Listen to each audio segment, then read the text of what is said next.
Alright, welcome back to Don't Think, Just Charge. I'm Dave, he's Harvey, and today we're going to be going over the changes that were revealed in the latest stream by Tano, the developer of OPR, in the upcoming army changes in September 2025. Let's take a look.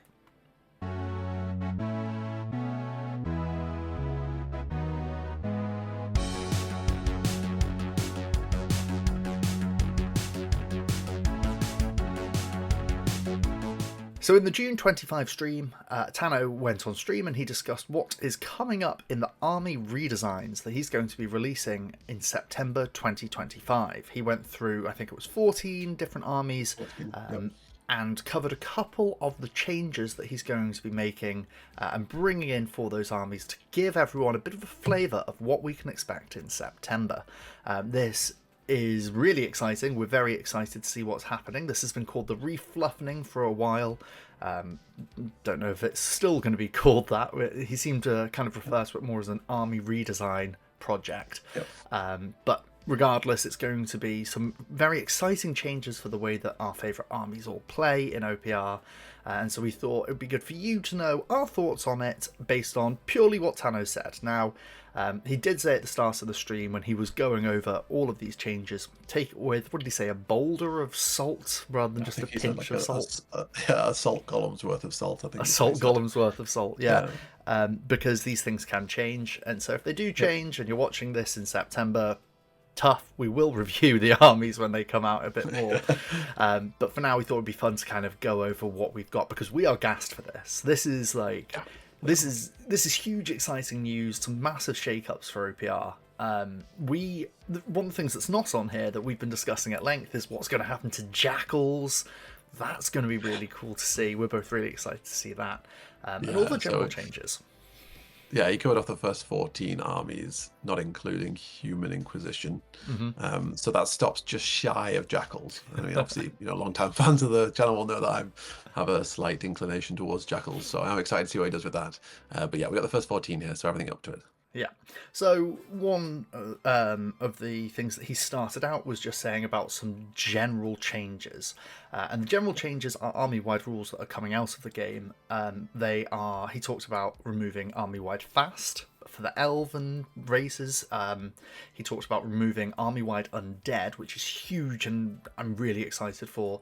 And he started off as well talking about army-wide weapon rules, which is something that I hadn't really clocked, which is that the High Elf fleets have got army-wide rending, and the Dark Elf raiders have got army-wide poison, which in hindsight, yeah, they do. But he was talking about how he didn't like that was army-wide ignores regen, which was quite an important thing there. I think the biggest change of those is definitely the undead. Yeah. We're both going to the same point. Yeah. I mean, I've gone on plenty of videos where I've said that I think that morale's not very fun. I think undead's a good solution to it. So I am sad to see this change happen. But I'll be interested to see what he does instead, because I think something, a classic undead is that it's not afraid of stuff. So unlike robots and stuff, like them running away doesn't really feel very thematic. So I'm excited to see what he does to make them still feel like undead and robot, given that this is like a refluffening, though he may not be using that terminology anymore. But yeah, definitely going to shake up the game the most. My biggest concern about this is basically whoever gets the next best morale thing. Yeah, that's going to be the real thing to look for, right?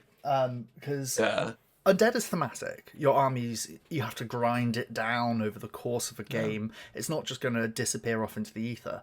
But at the same time, from a strategic point of view, undead is busted strong because there's no objective weighting in OPR. It is just one model counts the same as 100.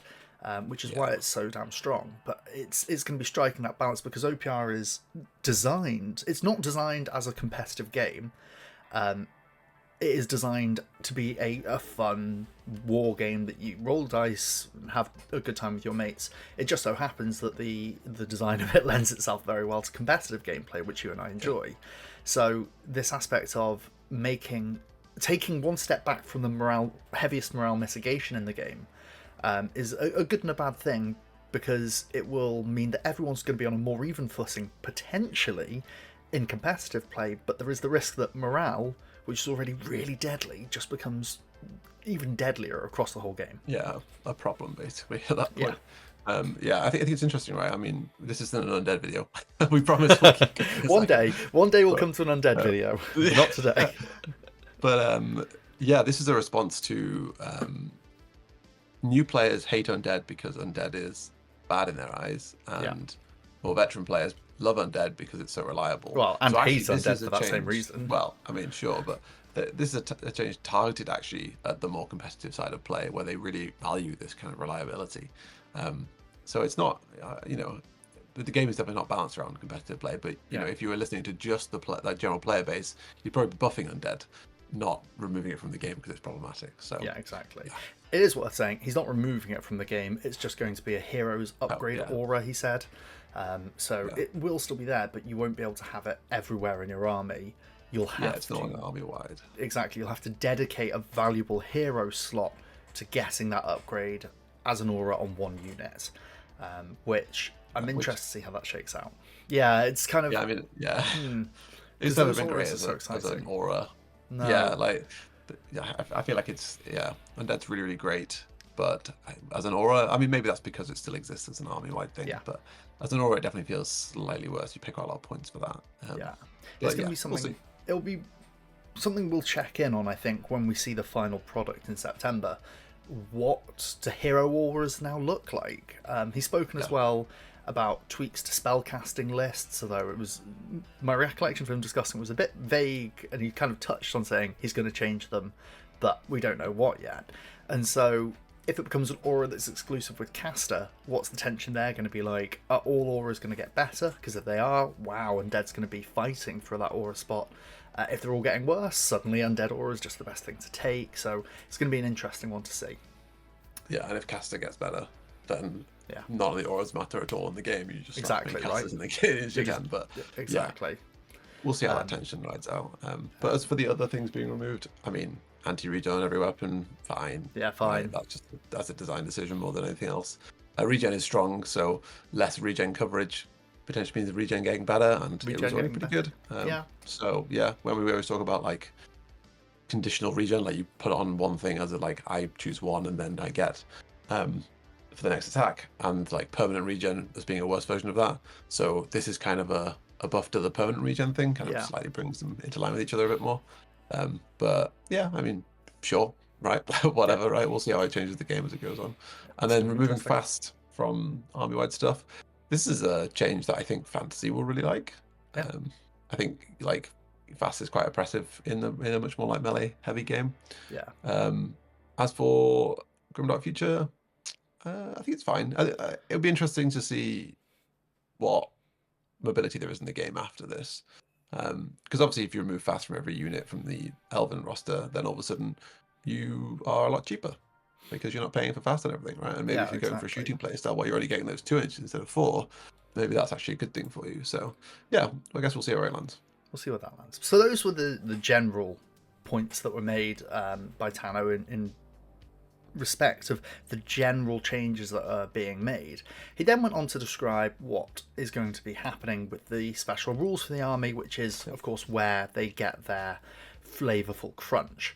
And he went on saying that there were 5 categories of rules for each army. There's going to be a universal rule for all units. Now, this is something we're not unfamiliar with. This is where we see army-wide fast, army-wide furious, army-wide carnivore, +1 to hit, and strider and things like that. But there's going to be some slight changes there.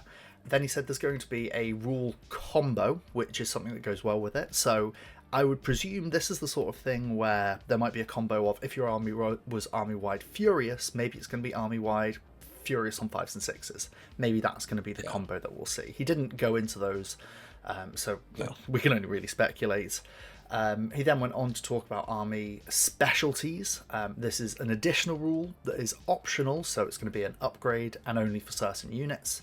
He then went on to say there's a mark effect. Now, we've already got some mark-like effects.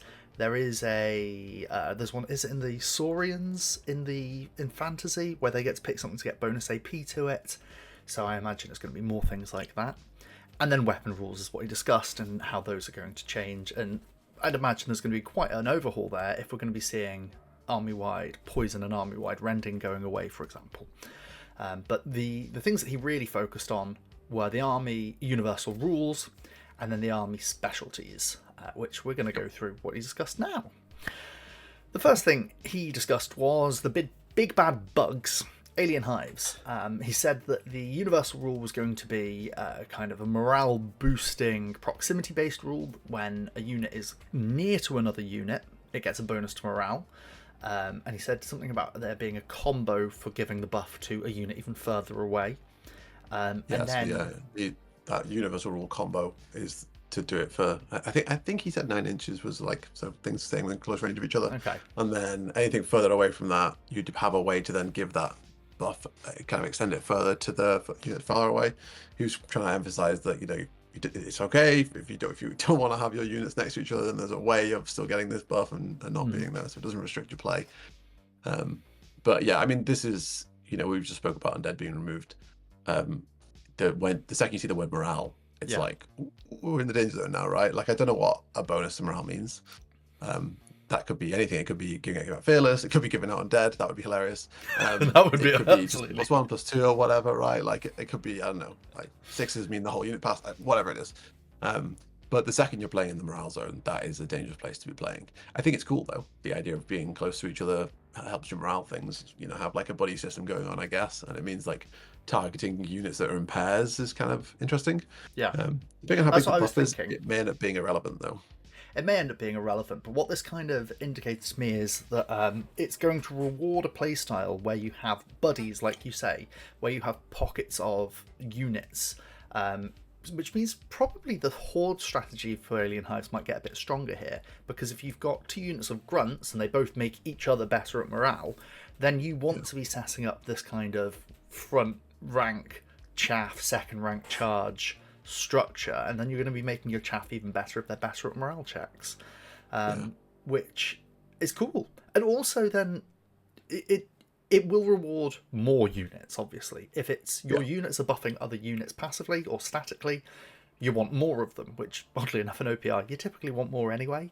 So you can get some kind of, I don't know, maybe it'll lend to a bit more of a cool army-based design of a theme of just loads of swarms, loads of bugs, but also kind of a buddy system of grunts and big guys.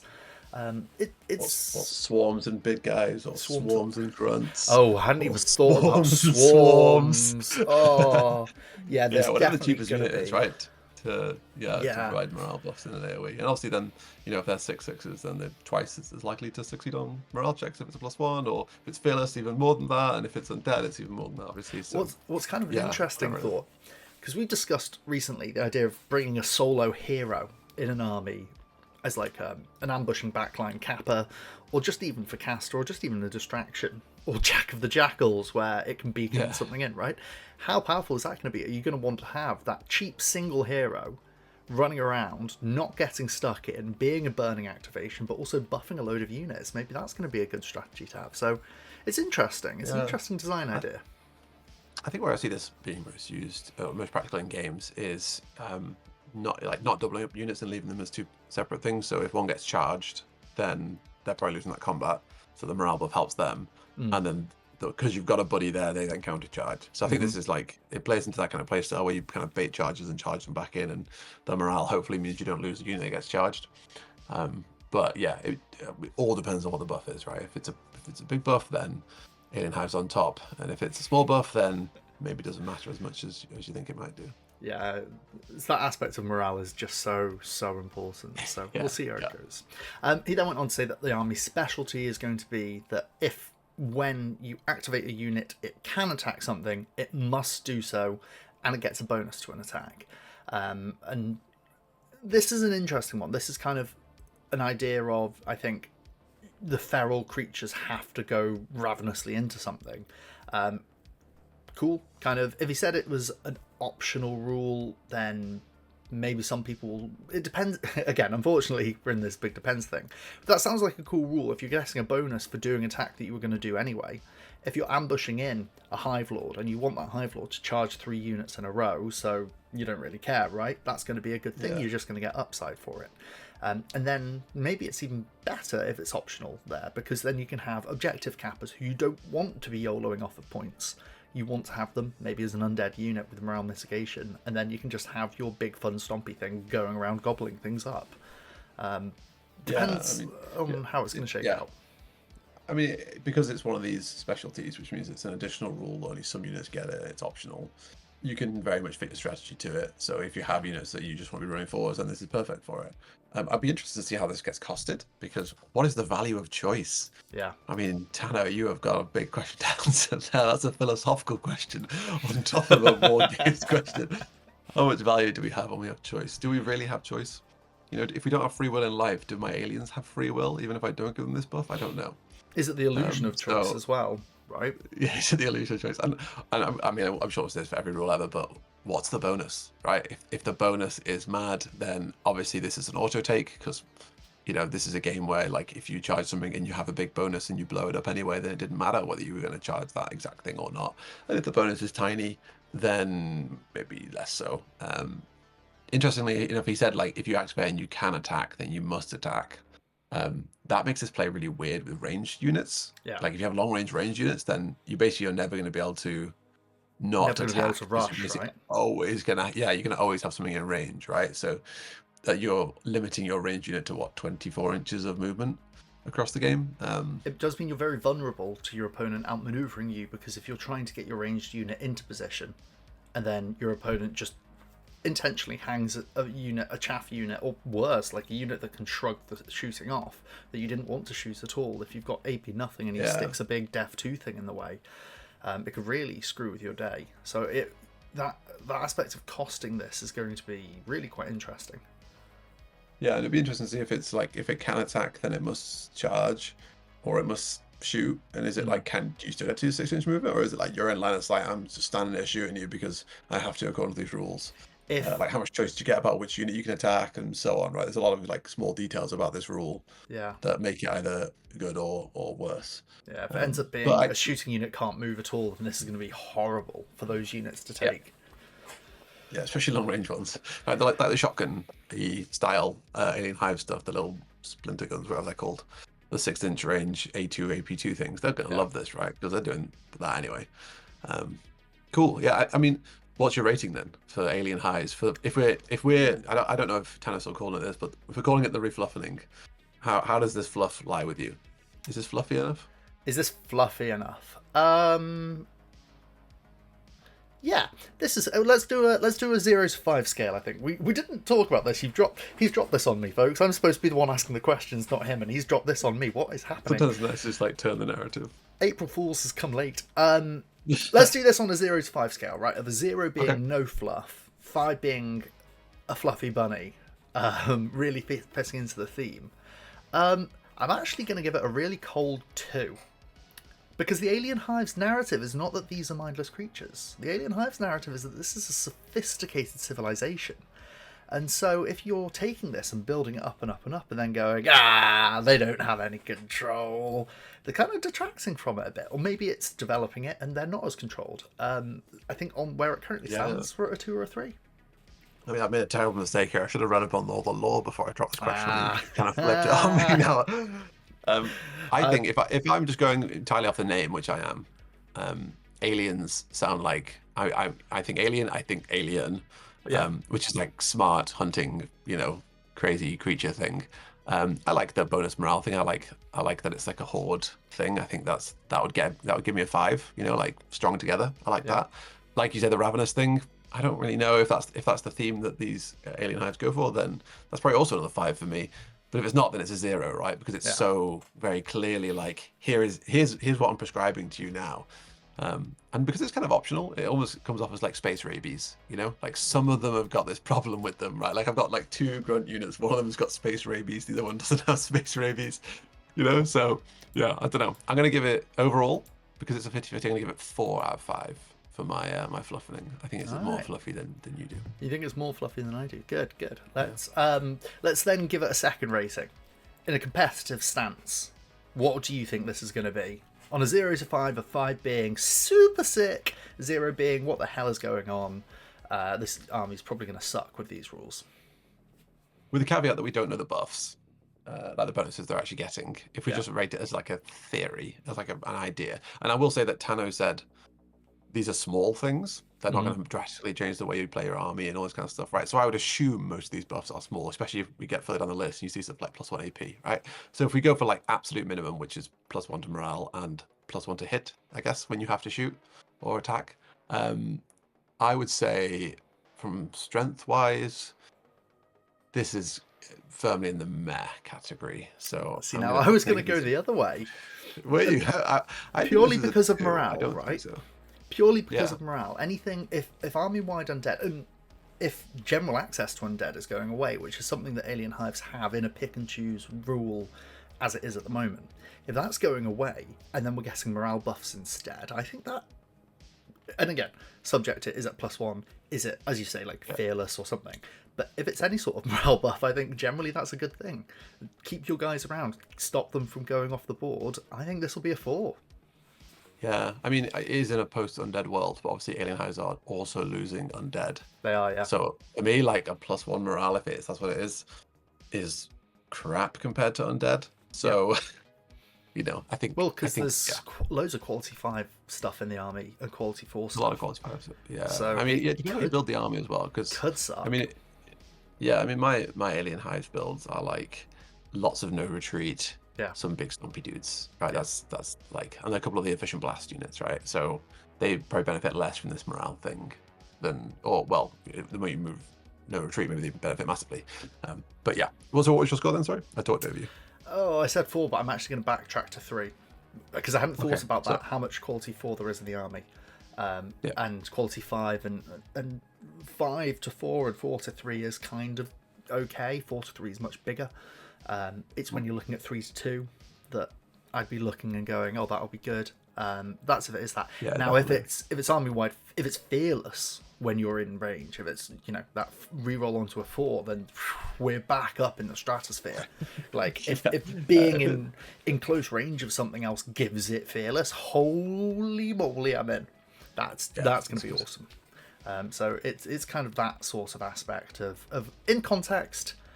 I'd have to wait and see, but on spice and flavor alone, I'm going to pretend they give each other fearless because I like that suggestion, and I'm going to say this is a nice spicy 4. Cool. Let's go on and have a look at the Battle Brothers. All right, the Battle Brothers. The universal army rule that he said is going to be fearless, but can't be routed. So ding, ding, ding, this sounds insane. The army-wide specialty, the special rule he said, is that the unit gets a bonus that's decided at the start of the round to shooting or melee. He didn't say what it's going to be, so I think for the purpose of this conversation, let's presume it's a +1 to hit. That's probably the best way of doing this. Just keep it at a nice vanilla level. Every buff here, we'll just assume it's like the minimum product, and if it's more, then you can just take what we say and scale it up. Yeah, that seems like a good way of doing this. We generally, looking towards the universal special rule, we've already spoken about it. Morale good. Morale good. Mitigation very good. Not being able to be routed is strong for really good. Force people to clean up units is pretty strong. So not a massive amount to be said about that. But I mean, Phyllis is already good. Right, so they've already got morale mitigation. That's a big tick. You can't be routed. That takes some strength away from melee. That's also good. That's got to be good. And then the other thing, I mean, if it's deciding between shooting or melee, you probably just don't go hybrid armies anymore. Oh, I was going to say you pay extra for. I was going to say, so if it's at the start of the round, you choose shooting or melee, and you get a bonus to all attacks in that category. If it's army-wide, this is a bit of a different thing. But if it's per unit, imagine that, right? Your hybrid units are now so versatile. They're so flexible. This is one decision for the whole army is the vibe I got. Okay. Because there's more later down that are like that as well. One for the whole army. I'm still kind of okay on it. The thing is, though, you're paying points for this, right? This is one of the optional things. So you're paying points for it, and then if you're not using it every 4 rounds, for all 4 rounds of the game, then you're being taxed, really. So how do you make the most out of it? You just slap it on all your melee units, and you just say melee every time. And then you don't pay the points on the ones that aren't melee. So I think it's like an interesting concept, but I don't think choosing between shooting or melee is an interesting decision, because your You always spec want to be into doing one of those. Yeah. So, if this was like morale or melee, that could be more interesting. If this was movement or melee, that could be more interesting. I don't know. I think if it was movement or melee, that sounds really strong. That sounds really strong. I guess you use then movement to get close and whatever. Yeah, exactly. But but still, okay, if it was something like Strider or flying or something instead, the movement thing does sound strong. But then let's say if it is movement or melee, then you don't get your melee buff. So do you want to be charging with that extra range you've got? Yeah. So yeah, I think shooting in melee is not an interesting enough decision. Though when I was listening to the video before, it did sound like he wasn't certain himself about what the actual buffs were. Like he was like, "Oh, you like choosing two things," and I think he said movement initially, and then he changed this to shooting or melee. So it sounds like this one's still up in the air. I like the concept, but yeah, not really. Not if it's shooting or melee. What I do like about it is that I'm pretty sure it's the case that Battle Brothers are the most played army in OPR. Yeah. If I'm remembering right from the polls. If you consider someone who is new to OPR and someone points at a Battle Brothers army, points a Space Marine army if they're coming from 40k, or if they picked up some Wargames Atlantic stuff and they've got their eyes and kerns and they want to use those guys as Battle Brothers, this is a really good entry level. This is a fantastic way for a newer player to join the game and just have something that is straightforward, lets them play the game, because if you can't be routed, you're not just suddenly pulling whole units off the board on the back of a pair of bad dice. You guys are still there usually to have another go, and then you can say, oh, really straightforward decision, you can be better at shooting, you can be better at fighting in combat this round, and they go, oh, okay, round 1, let's get some pot shots in. Round 2, I've just ambushed, let's get crumping. Round 3, maybe we've scattered off the points, this might be a more shooting one. And you've got a bit more of a straightforward decision to make and a more accessible entry to the game, so I think that could be a benefit. Yeah, I think it screams well-rounded, isn't it? If exactly. Two buffs are to morale and melee and shooting, right? That's like, okay, clearly we're doing a bit of everything here, and the list is a bit like that as well. Yeah. So I think that's good. He spoke a little bit about the sub-factions within the Battle Brothers. Everything seems to be pretty much the same, if I recall correctly. You've got a couple of standout ones, but a couple of standout ones. But things that are the same are Blood keeping Furious, Knight keeping Aegis, go fight me on another video, don't put the comments in here about that. Spell Eater. Wolves still getting counterattack, but then he said there were going to be a few changes. Dark, because Undead is going, he said a guessing 6+ save, kind of like Robot, Self-Repair and Putrid and all that jazz. Yeah, which to me seems like it's not just a bad version of the Night one. Yeah. No, but yeah. Kind of is. I'd rather see them get something a bit more exciting. Watch, he said, different buffs based on different situations, a versatile one, which sounds to me kind of like Empower, and what else is that called?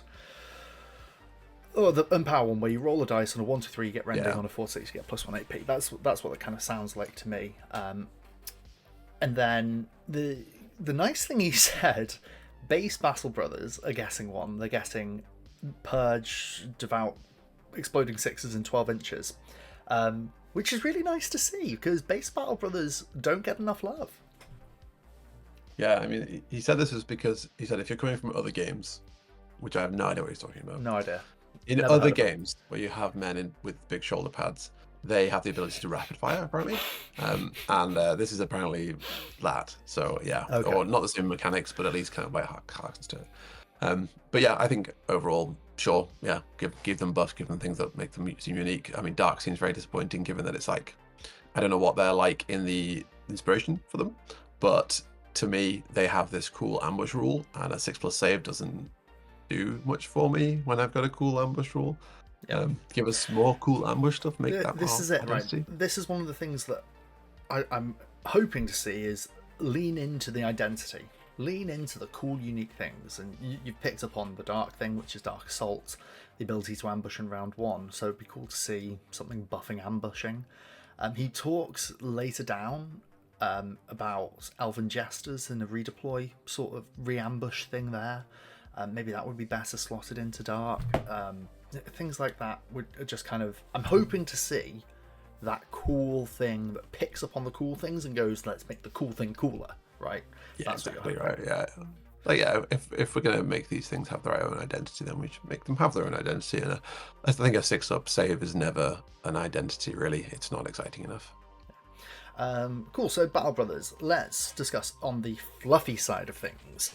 For me, on the fluff, Fearless but Can't Be Routed kind of hits at home on the big, stalwart, chonky guys. So I think on a fluff there, I'm going to give them a 4.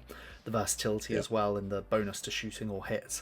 That kind of rounds out for me as a fluffy 4. What about you? Yeah, if we're doing the superhuman thing, yeah, I think this is a 4 for both of these. In fact, maybe it's a 5. Yeah, I kind of like that they're like heroes, right? So they're not afraid of no one, and they can do a bit of everything. So maybe I'll give it a 5. Cool. And then, what do you think about the rules we've discussed and the scope we have? Where would that sit them as a more competitive level? I think that not being routed is really, really, really good. Yeah. I mean, in a post-undead world, right? Like if we were reading this with undead in the game, we were like, yeah, whatever, it's a crap undead. Yeah. But with no undead army-wide, this is really good. And the bonus thing, situational +1s, depending on how it's costed, could be a really good thing. Like if it's costed at like, okay, well, you either get this one or that one, so therefore it's going to cost, you know, like if it's 30 points of melee and 40 points of range, this thing always costs 40 points, then that's bad. But if it's like, okay, it was 40 points of range and 30 points of melee, this thing costs 35, then you go like, okay, well, now I'm just going to put it on shooting mode every single time, then this thing's good because it's free quality for shooting, I guess. So I think Battle Brothers already have quite a strong baseline. I think certainly some of the sub-factions for it do. They've got some interesting builds. And I think, I think this is looking good. It'd be interesting to see what Watch get, because Watch is the most like weird of the lists. I mean, go check out our Battle Brothers video. They came out recently, right? But yeah, it's drastically different. It is. So I'm going to give this a 4 out of 5 because I think there's probably going to be some scope for 5 out of 5 later on. I'm with you on the 4 out of 5 there. I just can't be routed. That's brilliant. I think that's really excellent. And then something you've already touched on, if this shooting or melee benefit is an optional upgrade, that takes so much pressure off of list building, because if you can pick and choose where it goes, and I know he said it's not on everyone, not everyone gets access to this, but you pick one unit that gets this kind of modular bonus, even if it's just you pick one unit and they get +1 to hit in melee, right? That's good. That's a really good upgrade, something that you can see reaps dividends in the fact that that's an aura on heroes at the moment. So yeah, I think this could shape Battle Brothers out to be really quite exciting. Yeah, it's a good point actually. It's a bit like an aura without a hero embedded. It really, isn't it? So if it's costed like that, I mean, we always talk about cheap heroes being great because cheap, like the total cost of the aura adds the hero cost in. And this stuff is going to be really great. So yeah, see how the costing works that. Yeah, I also really like, as a design perspective on this, I really like giving units a bit more specialty, a bit more of a battlefield role in that aspect. Thinking about having unique units coming out and doing cool things, makes your opponent have to think about it a bit more. If it's not just, oh, everyone can do this, it's, oh, I have to pay attention to that thing doing its thing. There's a tension on the battlefield there. But also, I feel that OPR is designed that the units are meant to be more exciting than the heroes. And that's cool. That's what I want to see in that design space. I want to see the units being even cooler. So that's something that's quite exciting. Let's have a look at the Blessed Sisters then. So he said that the universal special rule here is going to be devout, but for melee as well. And that the specialty upgrade is going to be that the upgraded units get points, which you can spend for additional exploding sixes hits. So it's like you spend points on a unit, and then that unit contributes points to you as a player, which you can then spend to explode sixes. Yeah, which I think is an interesting idea. It's not something we've seen in OPR before. My constant concern with limited resources is, first of all, this goes off on sixes. You have a bad day, you get nothing out of it. It's a limited resource, so when's the best time to spend it? The second you have a chance, right? You know, if you want to get your points value of this, you literally, you first set a dice, and like, unless you're going to massively overkill something, you basically just go like, yeah, that's 4 points on that. You know, if I get 4 sixes, go from there. Yeah. So yeah, I don't know how interesting this is. With it being an optional thing, it does have some list building things. Maybe you're like, okay, well, I think like 5 points is quite good because I don't want too many points because I won't get to spend them, but I want too few because I'd like to get a bit bursty damage. So yeah, that's interesting. And then the devout for melee thing. It depends how it works, I guess. Because devout's within 12 inches. So like, what if you melee within 12 inches? Obviously, that's not going to be the rule. I presumed it's kind of like heavy charge from the advanced rules, where if you charge a unit that's within a certain range, you get a bonus to it. I presume. Yeah, I guess. Cool. Yeah. Maybe it's like within 3 inches, 6 inches, 9 inches, whatever it is, right? But yeah, I mean it's furious but conditional, I guess. Then. Yeah. So I guess maybe not, because maybe you don't have to be charging either. Maybe it's just, well, no, sure. I don't know how the range would work if you weren't charging. So yeah, maybe this is just conditional furious. This then kind of reeks of hybrid attacks. Yeah. If you're getting both, which spoken about at length. I don't really think that's a real thing, but it is a real thing if you want to specialize a unit and they have furious for no reason. That is annoying. I'm thinking of like so in Blessed Sisters you've got 2 ambushing winged sister units. You've got the Pistolier Sisters and the I'm forgetting Assault Sisters. Assault Sisters. Yeah. Assault Sisters. Your Pistolier Sisters don't want Furious, even if it's conditional and so presumably cheaper. The reason that the Assault Sisters suck in my mind is because they have got Devout. So yeah, sure, in a really nice bubble they're getting better if they get conditional Furious. But it's just going to make your Pistolier Sisters a bit more expensive, so that's kind of I think. Yeah. What's exciting is oh yeah, cool. Well, Furious is just good. So conditional or not, having exploding sixes is just a good thing. So right, like this just it will be a buff.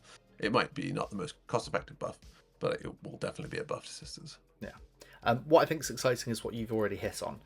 This is one of the points now, talking about these bonus points for spending on sixes. This is a point where we're getting army list tension in your building.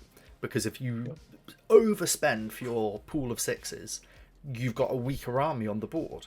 So you need your shit to do better, really. Everyone has to suddenly pull a whole lot more weight. You could just ignore it completely, which, boring. Don't do that at home. Do the fun thing. But you could just ignore it completely if you don't want that, and that's fine. Or you could take a couple of points and maybe have something spike. Maybe your ambusher is a bit more ambushy. The people who want to then take the risk on having loads of these things, they're the ones that you're like, ooh, you did that. You brought 100 exploding 6 points, but you've got 3 units on the board. Man, I hope you roll hot. Like stuff like that is it's cool. That is a cool thing that means that people's lists will be different. And that is cool to see. I like that design choice. How it washes out will be a different thing. Yeah. So fluffiness. Fluffy. This is a 3. Having points to spend is kind of cool. So the Blessed Sisters all follow the God Queen. And so if they are calling on her might by everyone praying and chanting, like, that's kind of cool. I like that. And you've got some, maybe even if it's just your fanatics aren't doing that, for example, you've got fanatics on the board. Or other way around, your fanatics are the ones that are chanting. So you've got select, even more highly devout. It's already called devout and highly devout. The higherest devout in the army. Then that's cool. That's good. I don't know what the devout buff does in terms of fluffy. So 3. Yeah, I mean, I think I agree with you. I think the army special is very thematic. I like that a lot. And I think the devout thing is just a static flat buff. And this will be like, well, is it fluffy? Well, what do we name it? If we're keeping it as devout, then I guess it's fluffy. It's just like a translation to mechanics, isn't it? That kind of misses a little bit. But yeah, I think a 3 is probably right. Cool. And then what do you think in terms of competitive play? You're going to be so proud of me. I didn't say the word the whole time, but I'm going to say it now. Heavy Flamers is what Blessed Sisters have, and they have the ability to make them blow up twice on 6s now because they all have Devout. And then they all get prayers as well. So goodbye units that get shot by the Heavy Flamers, because that's going to literally destroy every unit the first time it shoots if you just spike a single 6. So yeah, big stocks for all the blast and deadly weapons kicking around in Blessed Sisters. So we'll see how many of these points you get, and we'll see how effective they actually are, because obviously 6s are not that likely. You're way less likely to get a 6 than you are to get a 6, especially when you're shooting like a blast weapon. But yeah, I see this as being good. It's very bursty, right? So burstiness is good, and sometimes it will let you down. It's not reliable enough for, I think, it to be like 4 or 5, but I think it's good. So I probably go like 3, but I push that to like a 3.5, but I'm going to say 3 because we don't do 0.5s around here. Yeah, I'm going to stick with you on the 3 for exactly those reasons. That's kind of cool. An interesting thing to talk about now, right? Because we see things that are like this, that are, for lack of a more neutral way of putting it, they're blow your load abilities. These are gung-ho, let's go. And we're going to see that when we talk about Custodian Brothers in a minute, where we have a once per game effect coming in. And then we see, I've mentioned Jesters. I'm very excited for some Jesters, but we've got an ability in Jesters that is realistically going to be a once per game extra thing. We've got other things. We've got another once per game down in Goblins. We've got to pick a unit at the start of the game and kill it in Eternal Dynasty. This looks to me like we're going to have explosive games coming into OPR. OPR is already a really explosive game. Yeah, this is something that Tanner actually mentioned on the stream. He said that he was a little bit concerned about once per game things because they have a little bit of a reputation from other games. And I think OPR is a very killy game. And realistically, if you have a limited resource, as mentioned, you want to use it up as fast as possible. You're never going to hold onto these tokens because your chance to use them goes down as the game goes on. So you want to use them as soon as possible to get the most amount of effectiveness out of them. So yeah, the same with the once per game thing. Whenever I see once per game, this thing can do that. I just think, unless it's movement, I guess, which isn't always, you don't always need to use it. If it's damage, you're basically always going to use it the second you get the chance, because like, this is an alternate activation game. You're probably activating your most effective unit. You're probably targeting their most effective activation. So you want to do front load as much damage as possible, and you don't care if you overkill it because you've just taken a whole unit off the board and then you've got momentum. So yeah, it is a little bit of cause for concern, I guess. But yeah, we'll see, because it may end up being like kind of like the full demon ambush army, right, where you just come in with a bunch of stuff and you just destroy them on round 2. Yeah. Right. And if you have lots of these effects combined with stuff like ambush, which you can't counter in a reasonable way, then yeah, it becomes quite oppressive. Yeah. Let's see how that shakes out as we discuss the rest of the armies as we move on to the Custodian Brothers. So the Custodian Brothers, for this he said that the universal rule is once per game the units can move 6 inches as a bonus, so like kind of once per game advanced tactics, and on themselves. And the army special rule is marking enemies at the start of the game for bonus AP when hitting them. This is kind of interesting. The once per game moving 6 inches seems really freaking strong. Yeah, I mean, movement is strong, definitely. One thing he picked up on in the stream was he was talking about how, especially for custodians, we have less units. Then being able to effectively cover more ground when you need them to get onto the objective at some point. This is obviously very powerful for that, and that's why it exists in the army, right? It's trying to fill a hole. Yeah, I mean, this, like, I wonder if does this do anything about difficult terrain? Like, if you move through difficult terrain with this, does it give you difficult terrain negatives? I don't know, because obviously advanced tactics is out of order. Normally it's not their activation, so they don't get a debuff. I don't know if this works out that way. But yeah, I mean, extra movement is always deceptively strong, I think, is basically the thing to say, right? You know, like, there are plenty of games where you may get very little from this, but the game where you do get something from it, it will win you the game. So, and especially if you're playing like an all melee army, right? You can just position your whole big force of Giga Chads and do a big charging thing, and there's nothing they can do about it. I don't think it's as strong as advanced tactics, because no, of course not. It doesn't let you affect multiple units at the same time. It's only the one extra unit, so it's a bit like once per game fast. But we've spoken about limited before. Anything that has like a once per game thing is cheap, and this is only going to be used once in most games. So this is basically fast when you need it, or super fast when you need it, for a low cost. So that's going to be very efficient. Like, if all the things I've just said are correct. And, you know, if Flamers get this, then that's good as well. so, Because the Flamer sisters have... many things, right, about Yeah, this that gets me hyped. So, advanced tactics is 45 points. Let's imagine it's 50 points for this sort of effect once per game, so you cut it way cheaper than that. Well, that's what I'm saying, right? Because it's a one Yeah. round, not a 4-round thing. So this is going to be between 10 and 15 points purely on that spitballing alone, right? I will buy that upgrade every single day of the week, because if I'm making my attack walker, this is the universal rule, right? So this isn't even select units get it. This is on everyone. Yeah. My attack walker on one go of my turn gets an 18-inch charge. Hello, I'm doing that. And then my ambushing, what they call the pistoleering guys who ambush in, those guys who are coming in with 12-inch shooting guns, A3, AP1, I can put them in position where I need them to round 1, which is 18-inch threat because of the 6-inch move anyway, and then I can pretty much double move them another round. That's either onto objectives, threatening objectives. This gets me as a custodian lover so excited. Yeah, and the other thing to mention about this is I don't think removing advanced tactics has been mentioned. So, oh god, I hadn't even considered that. If that's still in the game, then this is about to become a very, very moving and grooving army.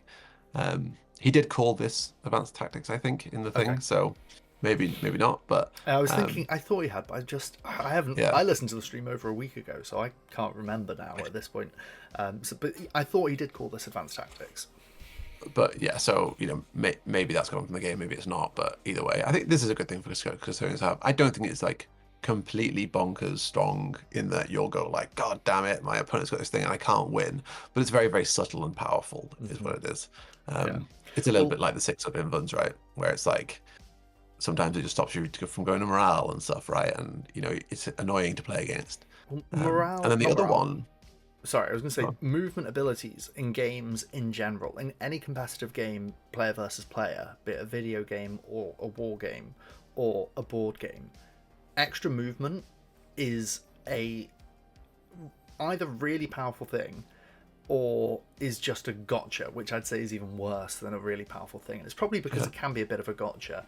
Like if you're trying to kill someone in Call of Duty or something and suddenly they get a burst of speed and you're like, whoa, where the hell? Oh, that's really annoying because you've just been got. Or if you're trying to stay a step ahead and you're like, I know this guy's about to explode on speed, you're playing this like, holy cow, I gotta respect this playstyle, which is headfucky. And it's really, really powerful. And if this was on an army with 6/6s everywhere, you'd be like, oh, okay, cool, your 6/6s who are already going to do crap all or just die might get a burst. But this is on 3/2s, so it's pretty good. Yeah, it lets you get the value that you want from them. The other thing here, the army specialty. So this is the optional thing, so you can kind of pick as much of this as you want in your army, which I think is interesting. Now, custodians have a lot of AP1 rending stuff kicking around their army, and then they also have a lot of AP4, so if you started bringers with this, then maybe you wouldn't need as much of the AP4 stuff, and you could stick with the rending-y stuff. I think that this is probably like you bring 2 of them, give 2 units, pick either one of their big guys or a couple of units. Yeah, just like presume -1 AP or +1 AP even. Sorry. If it's more than +1 AP, then without me bring all these, just like nerf the whole army to 6s. Yeah. But if it's just a 1, then I think you probably bring a couple of these and pick the things that you need them to go on, and go from there.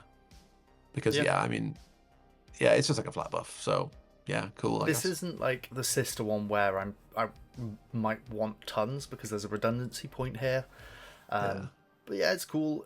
At the same time, bonus AP can just be a little bit like, I don't care. So I'm not over egging into this, but I think your assessment of that's right. You take, and again, presuming it's this +1, because we're going to presume everything's a +1 -1 here, right? If it's +1 AP, then yeah, I'll take 1 or 2.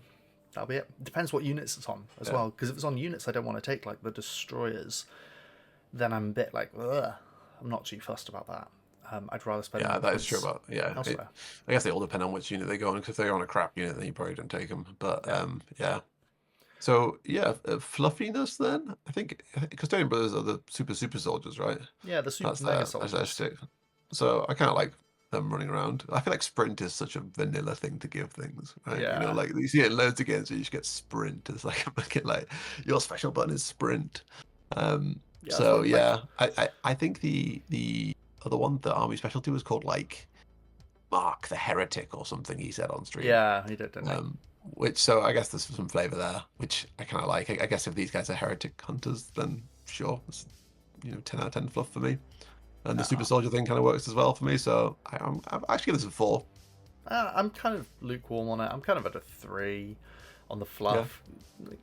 Super soldier Captain America, he's strong, he's resilient, he's all the things that it should be. And then if you said that, your Captain America just runs fast, I'm like, no, that's the Flash. The Flash runs fast. I know I've just crossed Marvel and DC, don't come at me. But like that's what it is. And so I'm like, yeah, this is a 3, kind of whatever. In terms of competitive power, that speed gets me excited. Like that's 4 sort of territory for me. Yeah, I think overall, it's not the morale here. So I don't think it's ever a 5, and I don't think there's that much. I'm presuming. I think I'll probably go for it. I go for a 3 here. I think that marking things for AP isn't probably going to be bursty enough. Yeah. Especially if they can play around it. And the bonus move thing, I think, is really nice, but I don't think it's enough to carry these two as a competitive set of rules. So I think a 3 for these guys. It's interesting enough, competitive enough, but not really drive me wild. Yeah. Okay. Cool. Well, then let's move on to the DAO Union. DAO Union, okay, so their universal rule was when you hold, you get +1 to hit. Their army specialty is one we already see, is spotting lasers. Do you want to talk before I get on a soapbox? I mean, I don't know if we need a soapbox. Let me give a condensed soapbox. Not moving in the game sucks dick. A +1 to hit is just okay. Spotting lasers we've seen before. This is basically the refluff, and I know we're only seeing 2/5 of the part of the refluffing here, but from what we've seen here, it's basically giving DAO Relentless, and you hate Relentless, so fucking hate it. That was way too calm. People are here for dramatic, sexy, hot takes. Relentless sucks. It's not dramatic, sexy, or a hot take, but it fucking sucks. I'm so sorry, DAO Union players, for everyone out there who wanted your cool things, your toys, bring them out, use them, but fucking Relentless sucks. In a game that's all about movement. I've just been talking about how exciting it is, having so much movement on Custodians, and these guys get their thing when they don't play the game. It's a movement game. It's an objective game. It's a short, explosive game. Why the fuck do you stand still? It's a really fast game, and if you're not moving in it, then I don't know. It makes you a lot less effective. Yeah. All right, fluff. We haven't talked about spotting lasers because it's already in the game. Worth saying about that. Yeah. Spotting lasers, sweet. Well done. That's good. Fluff. I don't know. 1. Why there can't be 1 for fluff. Why is standing still fluffy? If they were an army of snipers, of highly trained things that have to stay still to get their kill, which in real world analysis and adaptation is snipers, right? Then yeah, sure. But that's the sort of shit that you want to put, jack it to the fucking 9s and put it on a sniper in the Inquisition where they've got those assassins, right? Yeah. Your whole army standing still is just not the way. I don't know. Doesn't fit with my headcanon. Doesn't fit with my fluff. Doesn't fit with fucking being a playable army in OPR. I'm on a 1. I'll give you a 2 because I like spotting lasers as a rule. I'm giving this a 4 for fluff because I think they're supposed to be shooting, and that does give them shooting, and like the classic Last Samurai, fucking everyone stood in the line shooting the thing as it runs towards it. Kind of cool. The kind of thematic, that's cool. I think from a competitive standpoint, Relentless sucks dick. Yeah. Spotting lasers, I think, are okay because they're a 4-up. They're one of the things that can just lose you the game, though. You just, I did get a 4-up, brilliant, cool. So neither of these are too appealing. I think if I was designing the universal rule, I would have made it so they get a bonus to shooting far away targets. Yeah. Because that means that you still use your movement for interesting things in the game. It doesn't shut down one section of the game. And it kind of incentivizes this weird silent play where guys on my left flank want to shoot the guys on there as they flip around the left flank as well, but not the same flank. I'm completely with you on that, right? Competitively, like DAO, like or whatever, they don't really have they have good shot, which means they have bad morale. This is giving them more shooting, like standing in your spawn and shooting things is historically never won anyone a game. So this is a 1. Yeah, big fat 1. Spotting Laser is conditional, whereas Battle Brothers are getting a bonus every round to their shooting, potentially, right? On top of that, Battle Brothers Fearless can't be routed, and getting this bonus, DAO have to not play the game to get that bonus. What you've just described is a fucking cool special rule. That would encourage movement, encourage dynamism, encourage strategic thinking. Standing still to do your thing. Yeah, sure, there is a decision to make. Do I want to push onto the objective, or do I want to stand still and kill something? There is a decision, but I think this is an illusion of a decision to make, because you are, do I not play the game, or do I play the game and suffer? That's it. Yeah, I mean, it could have been more exciting and interesting thing to play around, but something still sucks. Right. We've done that, and we're getting very close to Dave getting on another soapbox. Luckily, it's not with the Dark Elf Raiders, who we both kind of cool, hype for this, I think. The universal rule for them is you get a small bit of movement after shooting or melee. I presume this is quite like hit and run, which is great. Yep. And the army specialty is after you destroy a unit, it buffs the unit, which I kind of see like a flip of the Hydra regeneration thing that we get already. Yeah. That's cool. These are raiders. They're doing a hit and run style strategy. And he said that you can get the movement after melee as well. So your 1-inch bounce, which you and I already use quite strategically, just got even more strategic. I think that's great. Yeah, I think it. Yeah, if you're, I mean, Dark Elf Raiders in their current state are very, very bursty. If I run in with some Trick Witches, a double stacker them with a bunch of blast AP2 weapons, they basically kill anything they touch. So if they then get buffed for the next time they're in combat, and they also, I presume, get your 3-inch consolidation plus potentially a 3-inch hit and run style movement, then you can then just disappear off 6 inches away, which is obviously very potent if there's difficult terrain around and you're playing as melee army and so on and so forth. Movement in general is good. I mean, they're losing fast for this, which I think does suck a little bit for a glass cannon army, because it's this is not helping you get the first hit. It's helping you do stuff after the first hit. But they do have a lot of really fast transports. Though I guess I presume the transports will keep very fast, but maybe they'll get reduced down to fast. If that's the case, then this is a massive nerf to Dark Elf Raiders, because they really need those very fast transports to do it shenanigans. After you destroy unit, buff units. This is not a very good rule because of the front loading thing we were talking about before. You want to be powerful at the start and not get stronger later, especially when most of their units are so fragile anyway. Okay, they're buffed now, so I guess they're slightly less fragile, but they're not they're not unkillable, so they get countercharged and die like anything else, right? If I'm running a unit that's got 6 models in it, that thing just dies, right? No amount of buffing is going to keep that thing alive, right? It'll just die. It depends a little bit on what that buff is. Did he say if it's damage or defense or? I don't think so. I mean, there's a couple of other buff stuff that gives to hit and defense. There's one down in infected colonies. Yeah, that might be what I'm getting confused about. I knew he said it somewhere.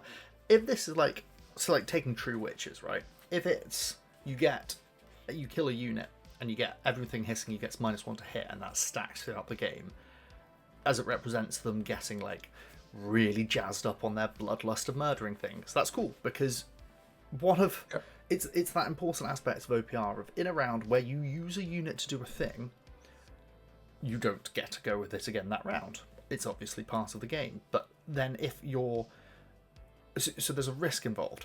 If you're taking that risk and you're mitigating your risk by having a bit of a defense buff come in afterwards, then that's a really good thing. And for those True Witches units, that's a really good thing, because they're a unit of 6 defense 5 dudes or dudettes or dudos. And so making them stick around a bit longer is really good. And then it might even force your opponent to go, holy cow, that thing's getting stronger now. Also, another thing, right? It might change your assessment of your target priority. Something you might be ignoring. You might now be going, I can't ignore that motherfucker any longer because it's going to start to blow me up. So I think that's like... I'm with you on the whole, if it's an explosive world we're going into, this is worse. But I also think it's kind of cool. It's kind of a cool design. It's going to change your analysis in the middle of the game. It's going to absolutely crump noobs. That's what it's going to do. It's one of these things where, like, if you deploy wrong against this and they do the whole Dark Elf rush you down scout thing and they can wipe out your units with no real fight back, then all they've done is got really efficient units. But the thing to remember is you pay points for the opportunity to be buffed, which means you're getting less bursts in the first place. So you have to really play clever for this to pay off. I'm with you on that. I mean, I think, fluffiness. 5. This is my first 5 of the day. I think movement. It's a 5 as well. I love the hit and run rule in OPR anyway. Like I've played with it only a couple of times, and it's fun. It's dynamic. It's changing the way that I'm thinking about setup and the after effect. Putting this now on shooting and melee army wide, I'm gonna want to play this army because you are movement shenanigans, which is great. And then the ability to snowball the strength of your units, it feels very much in that Raider vibe, right? Think about like the opening scene of Fallout, the opening episode, spoilers, but it's the first episode, so bog off. But spoilers, the Raiders are going around beating people up and murdering, and they're just getting going, and and it gets more and more violent as it's going on. That's that fantasy that I kind of feel we're getting at in the design here, so fat 5 on the fluff for me. Yeah, this is a 5 for me. Power level. So one thing I think is strong is if this does compound with wiping out a unit, 3-inch move plus a 3-inch like hit and run style move. It's really hard to keep these guys from going to objectives, right? It would be also, we don't know what the move is yet. If that's more than 3 inches. Jesus, that's going to be so strong. If this isn't just hit and run, if it's like, I mean, we don't even want to think about that. We don't want to think about the world where the Dark Elf Raiders bounce 12 inches after they hit you because you're never killing them. What if it became teleport, mate? Like, you wipe a unit out and move 9 inches, imagine. And you can just pick them up and place them, that'd be great. I think power level, this is probably a 3. I think it's very thematic, but I don't know how good it is. Oftentimes the small movement after shooting on melee is not going to be at the right time for you to get the most out of it. And I think the destroying units thing is cute, but I'd shy away from spending points on something that doesn't do anything at the start of the game. I'm with you on the 3. Maybe it's even less. Maybe it's a 2. I think it just played their play style, and I think it could be very effective. But I think if I just saw these two in a vacuum, I would say 2. See, now what I actually want to do at this point is think, you know where this would be better? This would be the sort of thing that would be better on the Custodian Brothers. After you do some attacking, you strategically redeploy. And instead, if you swap Custodian Brothers onto Dark Elf Raiders, that they get a burst of speed, which then ties into their army specialty. You've got a bit of synergy there. That's what I think I'd like to see there. So yeah, I'm with you on that. I'm more of a 3 than a 2, I think. But yeah, it's interesting, but ultimately it's fluffy and that's fun. Yeah. Cool. Dwarf Guilds. I'm going to get on a soapbox here, folks, again, and I apologise, but let's do it anyway. Universal rule. When a unit of dwarves is destroyed, you put a token on the enemy and you get a bonus against it. And again, we're going to presume here it's +1 to hit or +1 AP or something. The army specialty, you can place the universal rule special tokens on enemy units in advance, so you get to mark them. We've seen this in other games. Yeah, this was called Grudge in the stream as well. Which, I mean, these guys are miners. Why are they grudging? I don't know. It's so much against it, right? I just, first of all, this is an effect that only applies when you start losing the game. Lose less of mechanics aren't fun ever. I mean, Tano talked about like there being some strategic depth to it because your opponent has to pick who they want to kill which unit with, and I just anyone see the Dwarf Guilds as like a go wide army. No, I don't know. Like that's where this thing really benefits, right? There's so much I dislike about this. Let alone the fact that this is not OPR flavorful, that it's a mechanic seen in other popular tabletop wargamings for dwarves. It only happens when you start to lose. You can't do if you do an elite dwarf thing now. If your army was steam power suits and tanks, so you bring 6 units. What the hell? You've lost a sixth of your force, and only now, when you've lost 300 points worth of things, do you get something? +1 hit or +1 AP or whatever, yeah. Right? And like, I think it it's has to be interesting, static. You can't scale it on your number of units. It can't be, this is a 300 points, so it's +2 to hit. It will have to be the same. That's actually a good point. What would make this really interesting is if instead, at the start of the game, you got 10 tokens and you distributed them amongst your units. Amongst your destroyed that unit, then you could be like, okay, well, you destroy my dwarf warriors, that's going to be up to like a maximum or whatever, right? So, okay, I'm going to put 2 on my dwarf warriors. Yeah. Now, all of a sudden, my dwarf warriors like, okay, they might be a bit ass, but if you kill them, you get a real negative. That'd be kind of more interesting, I think, from a decision-making standpoint. Also, but maybe that's got the problems. That sort of mechanic encourages you, the dwarf player, to say, this is my objective units, so I'm going to put loads of them in here, because if my opponent wants to beat me on objectives, well, they've got to bear the risk of doing that. Or, well, you don't really have too many glass cannons. You've got the Slayer dudes. What are they called? The Berserkers. But you'd put that into the glass cannon unit, fling it at your opponent, and say, deal with it. Right? Yeah. Like, that, again, is the best way of doing it.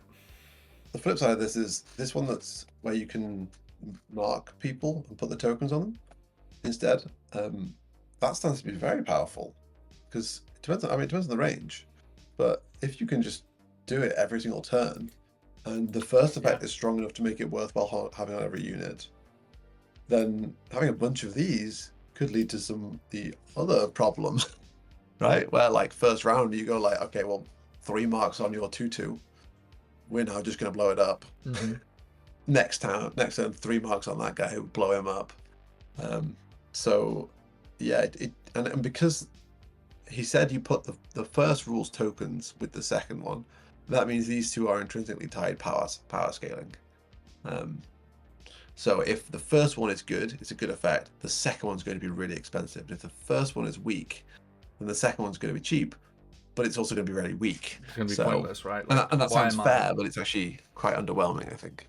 I appreciate wanting to make it optional. You don't want to make too many changes. I get that. But make it something I want. Yeah, I lose less mechanics just kind of suck. And lose less mechanics is the way of describing it, yeah. You could come back and say, like, okay, well, Undead's a lose less mechanic. And you'd be absolutely right, but it's in a different scale of its own. Yeah, I'd say that's very different. Yeah. Just before someone puts it. Yeah. If you want to come and have a conversation why Undead is not a lose less mechanic, then I will refer you to the morale section of the rulebook before we continue that conversation. Undead is lose less, but immediately start winning. So yes, exactly right. It's like flip all the good right. Okay, so fluff 0. Absolute 0. OPR has just built up the Dwarven Guilds to be a really cool faction, and now they're grumpy dwarves from space, the same as any other trope out there. This is a 0. I want to give this a negative, is what I want to do, because it's now detracting from the lore of the Dwarf Guilds.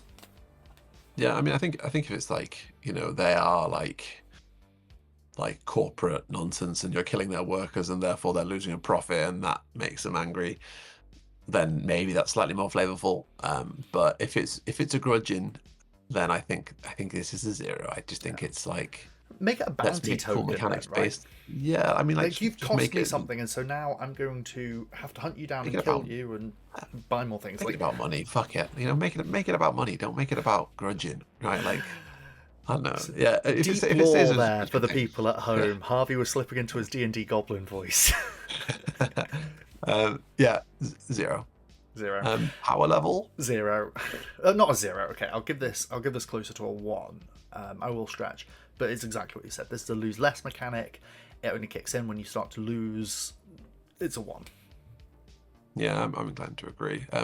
If you want a parallel for this, go look at Undead in skirmish games, where you pay for morale mitigation. Same with fillers, you pay for morale mitigation, but you only triggers when you lose half your units. Yeah. You're literally coming in at a deficit, and then of course you're going to lose half your units because you've paid like 20% more for every model. Yeah. This is similar to that, I think. Not as bad, obviously, but yeah, I mean, I don't know. Like, I don't think it's good enough, and it's, you know, your opponent's doing all their tricks and you're sat there waiting for your guys to die. Is that even fun?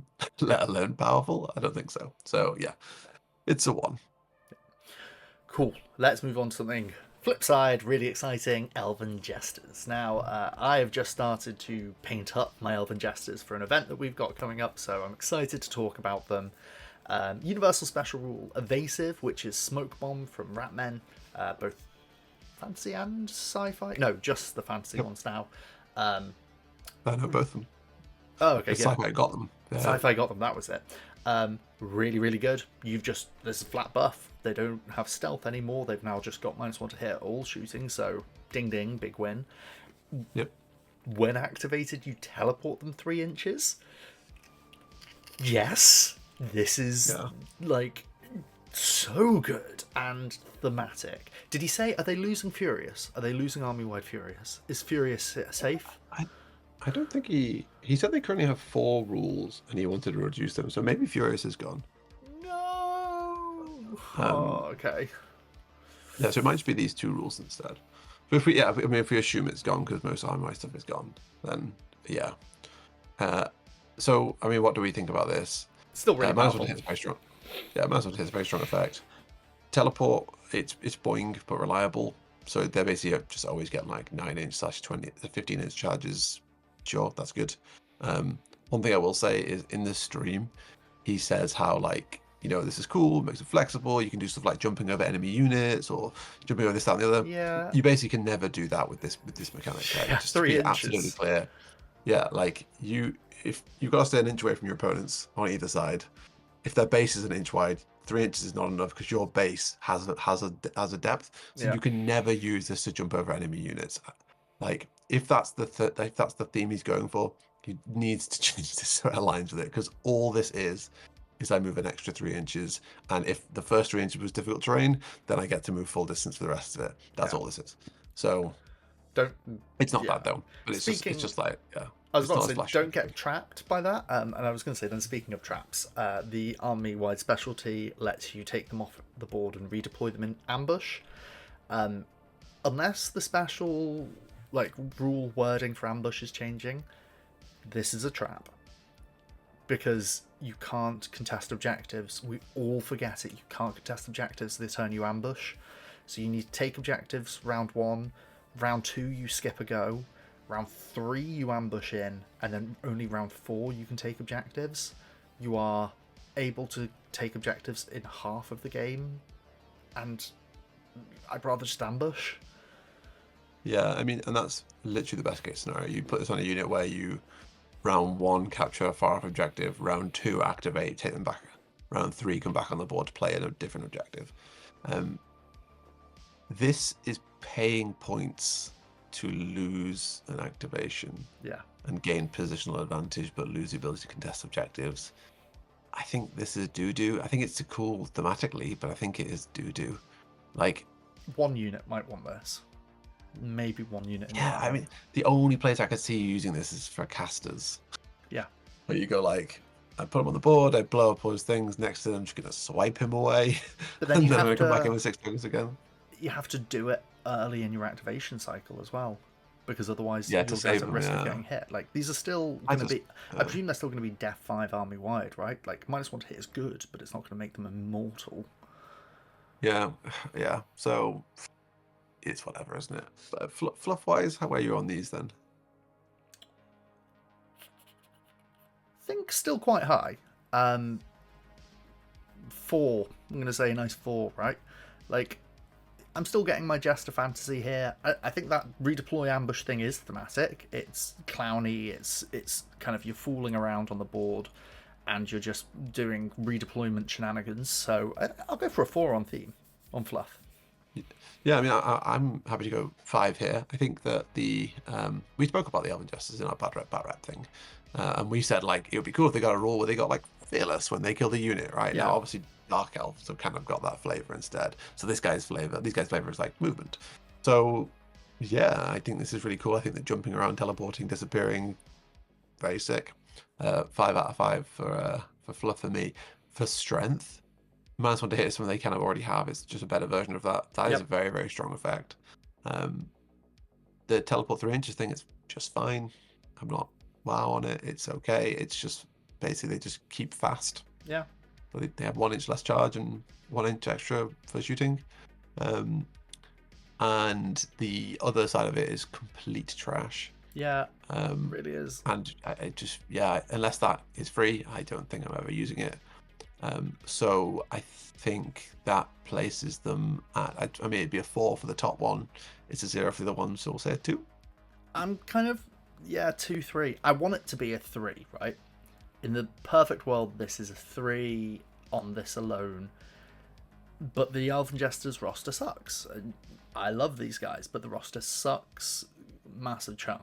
And so in this world where they're losing fast, they're losing furious for the benefit of having bonus stealth, I'm never taking that army special rule because I'll just ambush. I'd rather take my pranksters and ambush. I'm with you on the 2 and the 3. Unless there's so much more shit coming in, Jesters still aren't that. This is exciting. This is a step in the right direction, and we've got 3 other bullet points of army design to see. But for now, I'll get excited about them when I see the rest, I'm sure. Yep. Eternal Dynasty. Oh boy, this is one that has me in a feels bad position, I think. The universal special rule, you get fearless on a 2+, but if you fail that, you get a 1, you rout. This is something that is going to be this is going to be new undead, calling it now, right? Yeah, like this is what I was saying, right? You take undead out of the game, you introduce something like this. This is now problematic because morale is very deadly, and this mitigates it, right? And sure, this remains that it's not like you can still rout, sure, but I think the odds of you routing are pretty slim. And it's 11%. The only thing that would let this down is the roster. Yeah, the army is a lot of 4s and 5s. It is like 11% or whatever it is, right? But because it's a 2+, it's very feasible that you could go a whole day with never rolling a 1, even if it is 11%, because it's so reliable. So this is like I played the whole day and I never saw morale, and so therefore I won. Yeah, absolutely right. That's a bad thing. But at the same time, for people who, like with current undead, people who fail that are like going, why is my unit of guys just taken a couple of hits and left the board? Like, why is this heroic? I think that condition of 2+ fearless but rout on fail, rout on fail really makes me feel bad about this, and I'd have to play it because I'm just focusing on the negative there and being a real negative Nancy about it. But I'm looking at that and I'm thinking, you fail your 5 up and then you get a 1 and you're gone. Yeah, I mean, where it sucks, it really sucks, but where it doesn't suck, it's insane. To be fair, in the stream, he was like, I'm not sure if this is making it in, because it basically goes undead again. And you build your armies differently off the back of this being on every single one of your units. You don't bother with the big units that you can lose. Yeah, you don't bother with the huge things. You go wide. You go like a lot smaller. So I think this is very, very strong. And I would be surprised if this makes it in, just because you kind of compare it to all the other ones we've seen so far, and this seems like head and shoulders above them. So I think the good chances to make it. If you want to do some sort of like honor-based thing, which is the kind of angle he's going for here, then maybe less powerful but less penalty. Like if you fail this, then you have quality 6, defense 6 until the end of the game or something. Right, you're like an ashamed unit, and then therefore you're frail and weak and whatever. Right, that would be sick. But super classic. Completely destroying it. Like, yeah, cool. Right, throw yourself on your sword or whatever. Right, but it's it's not quite hitting the mark. Yeah, the army-wide specialty of hunting something down to get a bonus to hit and defense. So this is on a unit-by-unit basis. So when you put the unit down at the start of the game, you pick a target for it, and if it destroys it, it gets bonuses to hit and defense. So this is like the Dark Elf one, except you have to choose a target. So it only works 1-to-1, I think. And I think it's I think it's if this unit targets that unit, and then this unit targets that unit. This It unit said targets something that about unit. ninjas, didn't they? Yeah, he did. Yeah. So and then that makes you go like, okay, well, so if I pick the same target for two of them, then only one of them gets the buff. Yeah. If I pick that target for this one, but this guy destroys it, then that doesn't get the buff. So very, very conditional. Unlikely to have any real impact on the game unless you have an easy like ninjas being a perfect example. Ninjas are the example, ambush, right? Kill a guy. So yeah, flavor, fluffiness. Fluffiness. I'm on a good 4. Right, like the Eternal Dynasties are obsessed with honor. The 2+ fearless thing, they're going to stay there, and then when they fail, it is catastrophic, and they end there themselves. Yeah, that's super fluffy. What about you? 4? I mean, maybe even 5 then. I don't really think there's much more thematic you go on top of that. It's kind of all or nothing, right? yeah. Power level wise, the universal rule in its current state is bad for the game. So 5 out of 5. Yeah. The additional one is a little bit whatever, but to be honest, I don't give 2 shits. It's optional. I'm going to stick this as a 5. Yeah, I'm kind of on the 4-5 level. I'm going to go 4, just because I'm so nervous about seeing those ones after you failed the first morale check, and then just losing a really expensive unit. I certainly, the thing that I most agree with here is that it's warping, because it changes. Yeah. I'm not going to want to bring my walkers anymore. I'm going to want to bring loads of little dudes and just play an objective game, and that's bad for the game. Yeah, I think that's kind of the summary on that one. Let's move on to talk about the newly redone Goblin Reclaimers. We've seen one change to these guys already, being there, a whole new army, and we're getting a new change. So this is something I want to see get shaken up. The universal special rule is they get bonus AP when shooting within 12 inches. And then their special upgrade is once per game at the start of the round, everyone gets bonus AP. This is another thing where I think we need to talk about context. And for those of you who haven't, go check out our Orcs and Goblins video. For those of you who've seen it, you'll know, and those of you who's looked at the list, you know that it's a quality 5 and 6 army. So bonus AP when shooting within 12 inches, very, very strong. Very, very crap when you're not hitting as much as you want. And AP's expensive in OPR. I mean, they have that really, really good shotgun unit. And that is very scary with this. Yeah. You just spam more of those. But I mean, in the list we built, like, they have heavy flamers and they have shotguns. Yeah. So this looks great, right? This is like playing into that playstyle. I'm playing goblins till the end of time. But then we also had a huge melee core, which I guess this wouldn't cost them anything because they don't have. Yeah, they were very. So this is they're optimized, like no pistols and stuff. So yeah, this just seems good. And then the burstiness of the army specialty thing. If you can give it to those shotgun units, then they're just going to delete stuff. The shotguns and the flamers do like it. Oh my god, the flamers love it. Just giving flamers AP2. Yeah, I think this is. So the second one is called.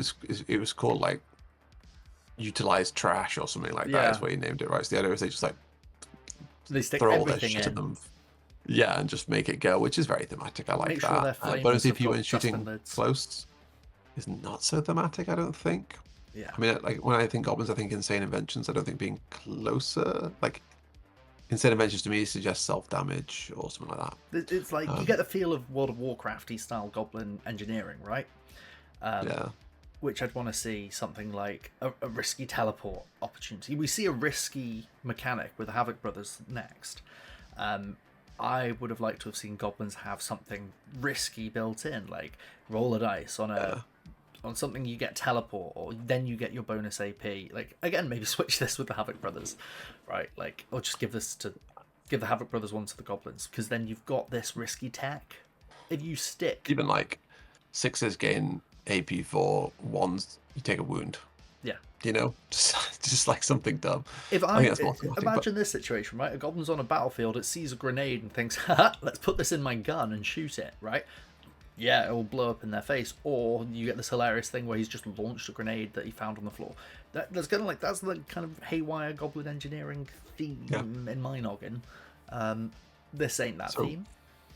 Fluffiness, I think for me the second one's kind of fluffy. I think like that's kind of the idea of like overcharge all your weapons thing. I think it's not fluffy enough. So 3. I'm on a 2. I like that idea though. If the pitch is that goblins are super techy, and they've all been given a go faster button for their guns once that they then blow up. Yeah, that's kind of more thematic, but I'm not getting that vibe, so I'm on the 2. As for strength, I'm on a kind of 3 here. I want to say 5 for flames and shotguns, but a 1 for the rest of the army. Yeah, I mean, bonus AP when shooting within 12 inches. If that's just +1 AP when shooting within 12 inches, that's pretty busted, I think. Well, it'll be expensive.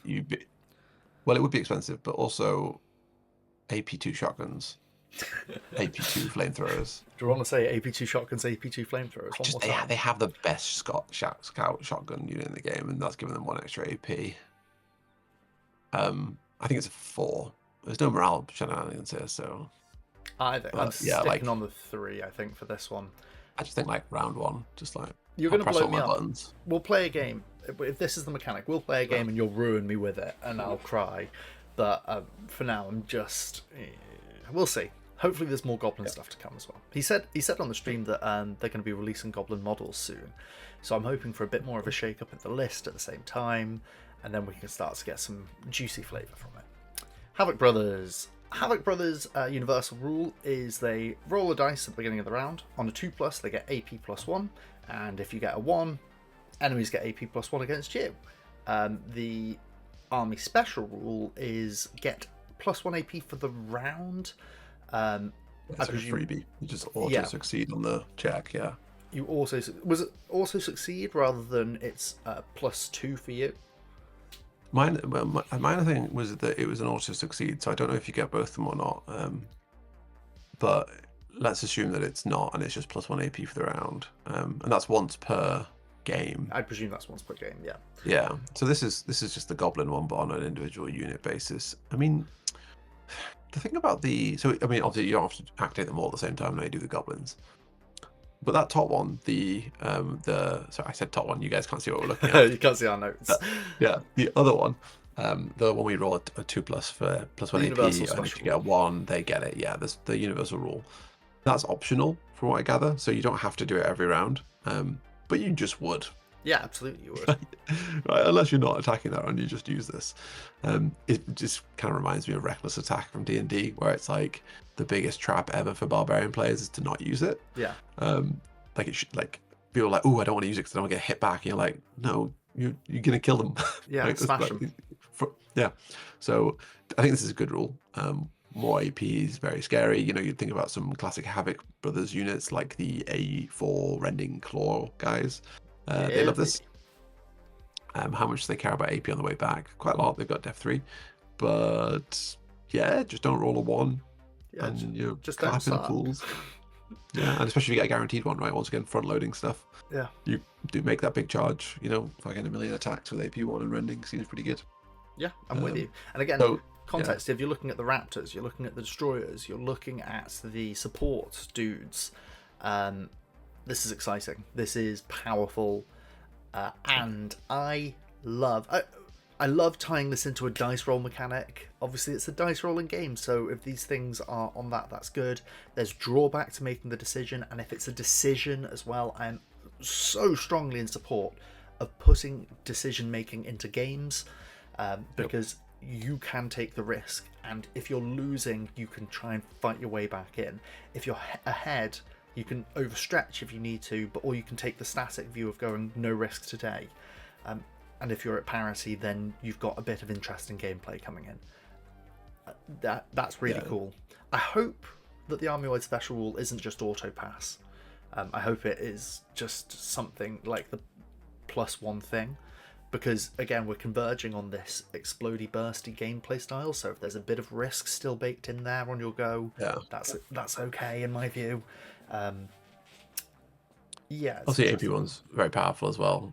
It incentivizes certain units over other ones, right? Like AP4 gets worse when you have access to this and everything. Yeah, absolutely. The Change Brothers have lots of flamers hex on their rifles, so they have 18-inch A2 warp. Sorry, is what it's called. Warp, which is like ones are doubled. this is very good with that, getting AP1 and that effect. Means you blow up most units, and it's 18 inches. So that's especially good. So yeah, I can see this buffing certain units in the army more than other ones. Yeah, I mean, they also have like that big lumbering thing that Jacques brought to UKG, which had like 18 attacks with no AP. Oh, the spider? No, I think it is the brute. Yeah, Infernal Brute. The Infernal Brute. Yeah, this loves that. I give it +1 AP. Also, the spider loves it. The spider's loads of attacks, AP nothing rending, and AP1. So that really loves this. That's good. Also, he talked about the sub-factions and the base ones. Again, we're seeing buffs for base brothers here, which I like. The base ones get Fearless. Big win there. And then the other ones are going to get whatever the demons will get, which we haven't seen yet. So it's likely that I think some of them will stay the same. Stuff like Furious, Stealth. But obviously Armor-Wide Fast is going, so it might kick off a whole demon rework. But whatever the demons end up, these guys will have. It'll be hard to compete with Fearless. It'll be hard to compete with Fearless, yeah. Unless you're going to give, oh boy, if you give Lust Disciples Army-Wide Overload. Oh yeah, I mean that would be very silly. That would be so silly. If you're listening, Tano, don't do that. Do not do that. That's some custom army book shit. That is some custom army book shit. Flabber. I'm on a 4. We have to see the sub factions, but I'm on a 4. I'm on a 4 as well. I think the guaranteed plus AP1 could be more thematic. Yeah. Because this is worshipping the gods, right? Worshipping the Havoc gods, exactly, guessing the buff, or oh shit, they've abandoned me, sort of thing. And then the one go in your army, you're like, everyone gets it, huzzah! Like that's cool. Power in game, I'm also on a 4. Yeah, I think if we're just considering the universal rule and the army specialty, I think probably a 4. If you're considering that base also get Fearless, that's what I'm thinking. Right? Yeah, then you're I was kind of on a scale 3 without the Fearless, 4 with the Fearless, but I could also be persuaded to a 4-5 on that one. Like, still, we're kind of agreeing. Good. This very good, very strong. Good. Yeah. If we're doing half points, we do 4.5. But we don't do half points. We don't do half points around 4. No, absolutely none of that. If we were going to do it, it would be a 4.5, but it's a 4. We don't think just integer. Whole numbers only. Little maths joke for those of you at home who are still here this late into the video. If you are still here this late into the video, please subscribe. We're on the skyrocketing roll to 500. Just click it. It's free. Costs you nothing, and you get to see more of these smiley faces. High Elf fleets. We've removed Army-Wide Fast, but we've got Mini Fast here. +1/+2 to movement. Nice, cool. You know, I like how High Elf fleets are like fast and fragile now. Army-Wide Specialty, another point spending thing that we saw with the Sisters, but this one is AP. There's not much to talk about here on this. Bonus AP is situationally good, can just be completely useless. Very much, I think, like the Sisters, you'll take a couple of these and then blow your load. Yeah, he drew a parallel to the Sisters as well, so I don't know if this is additional AP on the 6s, or if it's just additional AP flat. If it's flat additional AP, this is pretty good. Conditional AP is obviously very powerful, because you get to do it on the things that have defense in the way limited AP, that extra right? Hits doesn't scale. Yeah, limited AP, right? AP when you need it. So that's very powerful. The mini fast. I hope for Ben's sake they call it like bonus scooch or wee bit of skedaddle or something. But yeah, I'm not sure. I think I mean, it's a tiny bit of movement. It's still a good thing to have, right? Like an extra 1 inch on your flamers, sweet. An extra 2 inch on your charge, sweet. I mean, yeah, move speed is always good for the game. But it's always good for people who've got it. There's not too much to talk about here, really. No, I mean, the one interesting thing about the bonus AP thing is obviously they're also losing rending on a lot of their guns. Yeah. So this kind of makes up for it in a way. So what they're going to have actually is a lot of guns without AP. So this might be especially good. I think it'd be quite an interesting play style for High Elf fleets if this was their strength, and then they just had these pool of points that they put into where they needed it, but they had limited AP otherwise. So you're like, it's a bit of a resource management game with that. Exactly. You've got some interesting design in your army list choices then to make. You're not just going, everything can do everything. You're going, oh, here's my drawback. Let's find a strategic way of applying it. Yeah, and this doesn't do anything for the Seers plane, which is a shame because it's already AP3. You know what I'm thinking is just the shifters with this having a great day. Yep, that's what they need. They should just need more AP. Yeah. It's a weird choice, but I think it's fine. It doesn't scream very high elves to me, and I think I quite like their previous playstyle where they had like the shifters deal with the AP problems and everything else is like chilling around. Yeah. I think this kind of moves away from that. You've hit on probably my main complaint about this, and this goes on to our flavor rating. This isn't a flavor thing for me. Like, high elf fleets are very flavorful now. They are fast and fragile and have good design in the army space to have units with specific roles, but they can't do everything. Like, they're a really good, well-rounded, well-designed army, and this just kind of takes them back a step. So I think I'm on the flavor 2 here. Yeah, I think I don't know what the flavor for the high elf fleets is. I know they have this whole elemental thing where they like were in control of the robot legion, and then they made elementals to do the kind of job. I saw someone on the Discord talking about how they were like a snobby rule for them. I think that kind of plays into the same grudge thing as dwarves, where like just because they're elves doesn't mean they have to be snobby. They all live on spaceships effectively because they invited.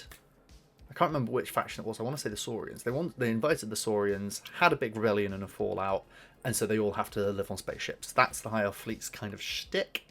There's more detail to it. Go watch the One Page More YouTube channel, those of you watching, because he does great stuff. But yeah, that's kind of what their thing is. So I don't see how this plays into that too much. Yeah, no, I mean, obviously what the high elf fleet is based on, it's got a strong like psychic thing going on. Maybe if there's some of that kicking around, then we can see a bit more of that instead of AP. I don't really know. From what I gather, though, there's nothing about high elf fleets that screams AP. But maybe I'm just uninformed. Maybe there's a line at the very bottom of the lore that says like, and occasionally their guns fuck you up, bro. Read more. So yeah, I mean for the fluff rating, I'm going to go with a 1. 1, cool. Power in game. I'm thinking 3. I think that place that I talked about before, where you're doing some resource management and putting it into the right targets and stuff that you could run out, and that makes for interesting list building. Does it make for powerful list building? I think so. It's limited AP. The action movement speed's pretty good, so I think there's nothing morale here, so I'm hesitant to go 4, but I think I'm going to go 3. Yeah, seems useful. Now into something that is really an interesting conversation topic. The Human Defense Force. One of the things take the headline, which is a big sad point. They are losing the ability to pass out buffs. Company standard, take aim, double time are going. Wait, hold on. No, double time is just advanced tactics, so maybe it's not going. But the other stuff's going. That's such a sad loss. I liked that. Nothing about maybe company standard isn't going. I think he said the heroes would need to be embedded. So maybe company standard, which isn't a hero buff, but that might be going for the same reason. But yeah, like they had a big theme of passing out buffs, and he said he didn't want that. Instead, he wanted embedded stuff. So I can imagine company standard going to you just get the buff to your unit to keep in line with the other stuff. But yeah, sad to see that really. If you watched our HDF review, then he said the word take aim 40,000 times. And we love that so much. We wanted to include as many as we could. So yeah, sad to see that aspect of it going. But here we go. Right. If they go in this, then we won't care. Universal special rule. Once per game, the activating unit can pick a friendly unit and say, it's your turn. You do it now. Activates that second unit. It lets you break the rules of the game. It lets you break activation, passing back and forth. I've never played a game of Trench Crusade, but I understand this is quite similar to a rule that you have in that, where you set up fire teams where you activate 2 things at once. But it's different in Trench Crusade. You fail states that enter activation, so it's more powerful than that. This, I want to play with it because it doesn't say that the unit gets to activate twice. It still gets its 1 activation in the round. Yep. But that, again, we're talking about some very bursty playstyles here. Yeah, so there's one big caveat. Obviously, you can't chain these, so I'm Mr. Unit of Recruits, right? And I use whatever it's called. I can't remember what you called it, but I use give activation to the next unit. That unit then can't give activation to the next unit. You can't activate your whole army before they activate theirs. So that's one big caveat. However, it's a once per game effect. You're going to use it when the burst is highest, which basically means round 1 or round 2. Yes, you can only do things within 9 inches of each other, but that's not hard. Right? That's really not difficult. And one cool thing is he's turned the radios buff that range to 18 inches, which I think is a really great use of the radios. But yeah, this is literally a build as bursty of a list as you possibly can with HDF and burst the ever-living crap out of them. Yeah. You activate 2 units, they activate 1. You activate 2 units, they activate 1. You activate 2 units, they activate 1. You activate 2 units, they activate 1. Then they finish their go. But do they have any units left to activate? I don't know. You've just activated 8 units. They've activated 4, right? This is kind of bonkers. We talk about how shooting can be really powerful because you can influence more than one enemy unit in a single activation. Imagine influencing 4 or even 5 or 6 with caster. We're still a caster 2 army, so still going to be whatever there. But imagine on your go, influencing 4 enemy units is big. Let alone the fact that instead, RIP Titans, right? Because if you activate a tank with this, who's an anti-Titan, an anti-tank tank, and then you activate another anti-tank tank, and then you bring down their Titan or you bring down their big thing, with no way of interrupting it, no way of interacting with that. Yeah. It breaks the rules of the games, and therefore it's going to be strong. And if it's strong, it's going to be costed. If it's undercosted, it's overpowered. If it's too heavily costed, you can't get enough units in your army, HDF become crap. It's a real risk to the game, I think. I'd love to see it make it into the game because I think it's so cool and thematic. Absolutely. I don't think it should be their universal rule. I could see it being their specialty. Okay. And the universal rule becomes something else. Yeah. Because then you're like, okay, well, I have commanders who can do this maybe once per game, and I can have a maximum of those. And then we're back into the take game world where we take as many of those as we can. But still, this becomes a lot more reasonable instead of your whole army getting to do it. Also, I'm not sure how this is supposed to work, because it says that these guys activate these guys once per game. So these guys have used their buff, but these guys haven't. So into the next round, do you then just do the chain in reverse? He's talked about this in the Discord, and I think he said that's exactly it. That it's I'd have to go look it up. I remember seeing a discussion about this somewhere where he says that the unit that's activating spends theirs effectively. So yes, you can just reverse do it. So you get 2 just back to back and kill everyone. Yeah, this is like completely insane. And then the specialty lets the commanders do it twice as well, so you could potentially do it a 3rd time for each commander unit you have. Yeah, I hadn't actually thought about that. I mean, I already like rushdown strategies, and I think if you throw some veterans in a plane, you activate the plane, the veterans get out of the plane, everything in that area dies. You have some scout guys do the same thing. Transport units, you rush up with a transport, you activate your transport unit to activate the unit inside the transport, who then get out and blow things up, right? That risky balance of full activation of security. Floating. Yeah. Fluff. Hell yeah. Fucking give me a 5 on that. That's awesome. Humanity. We loved the passing out buff thing, right? We loved that. Yeah, which is such a huge shame to lose, but this is, it's exactly that, right? Similar to this in the aspect that you've got your units making your other units better. It's a coordinated human strike force on a battlefield. Sweet. Yep. As for my fluff rating, agreed. 5 out of 5. Yeah. Power. Having I was on the fence about this. I was thinking this guy would be awesome or crap, with no in between. I think we're way more in the awesome rule side of things here, just because if it is, I could be misreading it. It could be someone else said this rather than Tano, but if it is the unit who activates another one spends theirs, and you pass it up and down. So as you say, you've got a buddy system going around. That's not just having one explosive turn, that is back-to-back explosive turns. And you activate first on the second one because you've finished activating before them because you did this thing. So it's 5 crazy. I think we're on a 5. I think for this unless it's costed ridiculously. But we don't want that. You don't want it to be too expensive. You want people to bring their toys. Well, exactly right. So where does this sit? I don't know. I think this needs to be... It has to be a flat cost as well, right? Because it can't account for the unit you're going to activate. Exactly. And it can't account for the unit being activated, because then you just take like loads of cheap shit. I think what you need to see on this is, if this is the rule that gets shipped, that you need the unit being activated by this to have a drawback. You need -1 quality or something. Yeah, it needs to not be this. I mean, I love this. I wish all the rules were this exciting. Yes, that is such a huge thing, right? And also, you put this against all the other ones. Compare it. If I'm bringing like goblins, one is double activations, the other one is +1/+2 to movement. Yeah. If I'm bringing goblins to this and I have +1 AP, it doesn't matter because I'm dead.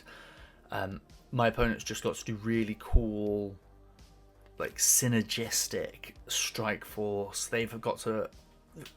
Here's another thing, right? My opponent, HDF player, just got to have their power fantasy, and I'm now dead. Yeah. This is like they're playing Warhammer, you're playing OPL. Yeah, literally. So this is I love all my children the same. That's a lie. I love you the most, sort of thing. I know. Apparently, cool. Changed his mind about alien hives. No longer his favorite. Now it's our boys in blue. Allegedly. Let's move on then. I see. Infected Colony is a universal special rule. Once per game, you get to double all of your attacks to get up -1 to hit. And then the special upgrade is that the unit gets stronger over time. They get tokens at the start of each round. He clarified when not shaken. And those tokens give you +1 to hit and defense. And he did say there was a limit on this. I think he said there was a limit of 3. That's the length of the game, right? The length of the game, exactly. This is kind of like seems could be either do nothing. This is where my knowledge of infected colonies actually falls down a bit, because if you do this ability on a quality 6 unit, you don't give a damn. You just doubled your attacks. If you do it on a quality 3 unit, it's net a bonus. It's a net bonus for anything. It on average hits. It's a net bonus the second you hit. Well, it's a net flat on a 5. Yeah, flat on a 5, and everything else is better. There we go. And everything else is better, yeah. So what is this then? This is the epitome of once per game shenanigans. Yeah.